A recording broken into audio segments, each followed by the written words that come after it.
Have you ever experienced Wi-Fi dropouts, or perhaps you're trying to provide Wi-Fi connection over a larger area? Or maybe you've got a number of properties next to each other and you're wanting to extend the Wi-Fi network across all the properties without having to buy another internet subscription. Well, in this video, we're going to solve all those problems using the Linksys Velop mesh network system. I've included affiliate links to the products that I'm talking about in this video. So if you like, feel free to click on those and you can head over to Amazon and purchase them as well. But with that said, let's get to it. All right, so this is the Linksys Velop system I ended up getting. It's the tri-band AC6600. They keep improving these things all the time, so the previous one I got wasn't actually this fast. But it's still tri-band, so tri-band just makes a better network connection across a larger area compared to the dual band. And one of the beautiful things about this, or a few of the beautiful features, is that it's beamforming, so it'll triangulate the signal to provide the strongest signal, and it automatically switches between the 2.4 and 5 gigahertz signals, so that you don't actually have to create two different networks. It just automatically transitions the user between those networks to provide the strongest signal. So inside the box you get 3 nodes, and this is what the nodes look like. So the first node plugs into the modem or router just via a standard cable, which is provided in the package as well, which I'll show you in a second. And so one of the things that I did is, because I'm a bit of a cheap bastard, I went ahead and bought this. It actually came from Amazon UK, which meant it has the UK plug. So you actually need a UK travel adapter. If you buy the one with the Australian plug, I think it's like $150 or $200 more, and I was happy just to go and pay $10 for this and live with this. It gets pretty chunky, like these adapters are pretty chunky, but if you're hiding in a cupboard somewhere, it doesn't really matter. I set up the first node into the router and onto the rat's nest, which is the NBN. So from here, just take this plug it into one of the LAN ports on the back of the router, and the other end will go into, there's a couple of Ethernet ports underneath this thing. You can just plug it into any of them, it doesn't matter. And then the power cable we will plug into the only hole it goes in. You can route these cables through this little slot here to keep it nice and neat. And then the power cable. So this is just off at the moment. I've just got it in the off position. There's a little switch back here. This will plug in here, and this will plug this in, and I will attempt to neaten up this in a little bit later once we get everything working. So that's the first node connected, and I'll show you the setup in the app. Super simple, and it should just walk us through all of this. Okay, so here we just go into the Linksys app, which you can just download from the various stores. Because I've already got a network set up at a different property, it automatically shows this information, but I want to go and set up a new product, so I'm just going to go down here, set up new product. Now I'm not sure how this is going to go, because I'm setting up a network with exactly the same name as the previous one, because that's how we've got them set up at all of our properties. But we'll see how we go. So it's asking me if I want to set up a new node, which I don't. I want to create a completely new network. So this is around having multiple networks if you're running it from different locations, which is exactly what I want to do. So I'm going to tap let's go, and it's asking me what type of network I'm setting up. So I'm just going for the Velop, which is the first one there. And now it's asking me to plug in a node.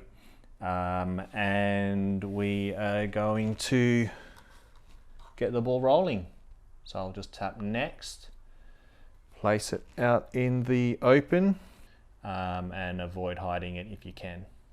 All right, connect it to my modem or source of internet power. So if your node has a port labeled internet, use that one. If not, any port will work. All right, it's connected. Waking up your node, make sure that your node is plugged in and that your phone is nearby. So I have switched on the node. It goes blue like that, and we shall see what happens. So it's doing exactly what it needs to do. It was solid blue when we turned it on, and then it started blinking, and it should go purple.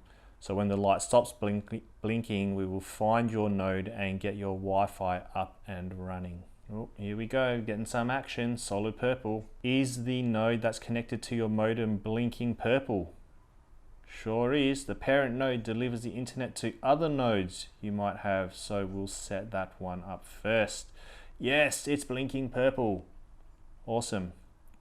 All right, we're checking for internet. All right, it's linking to my account, which I already have set up. It might ask you to create an account. Okay, reset your node. Press and hold the reset button for 10 seconds, and then we'll do that. All right, so there's that little red button there. So I shall hold it.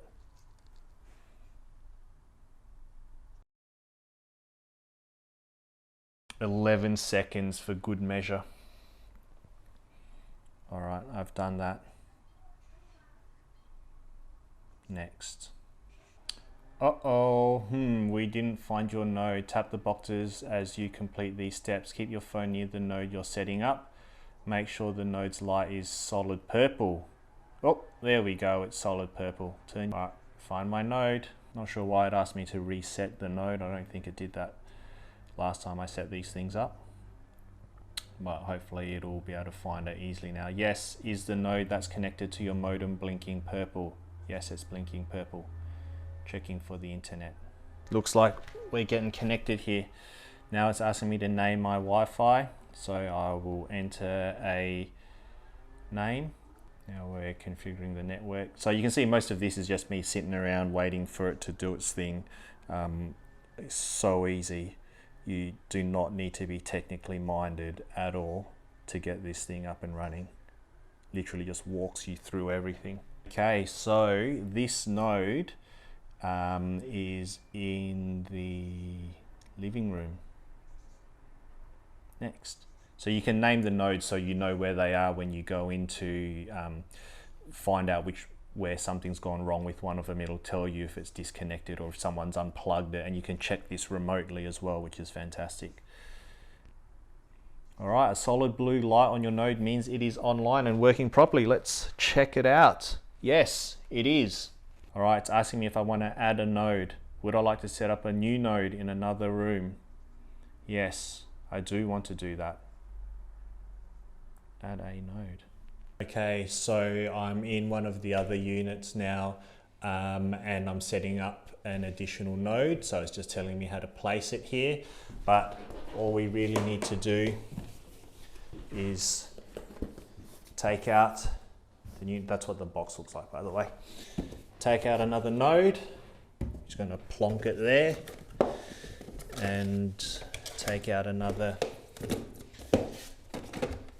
power adapter here,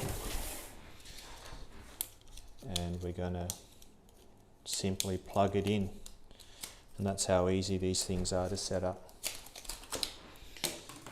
There. I think the most complicated thing is this fancy travel adapter that I found. So that plugs in there, and we have an Australian plug there, and something fell out of it, which is always a good sign when things fall out of your electronic devices.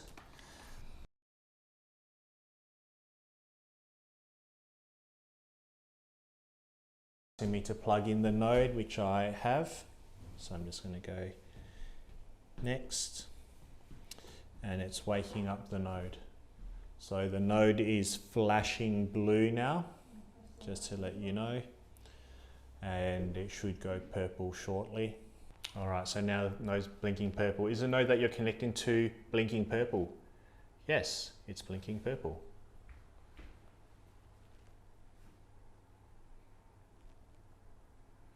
Now it's adding the node to the Velop system. So that's how simple it is. The hardest part of it was me trying to tap the button because my thumbs are broken. So ideally, where we have the unit's position, we will have one upstairs and then one in the unit below it, and then one in this unit, which is just next door to the double-story building.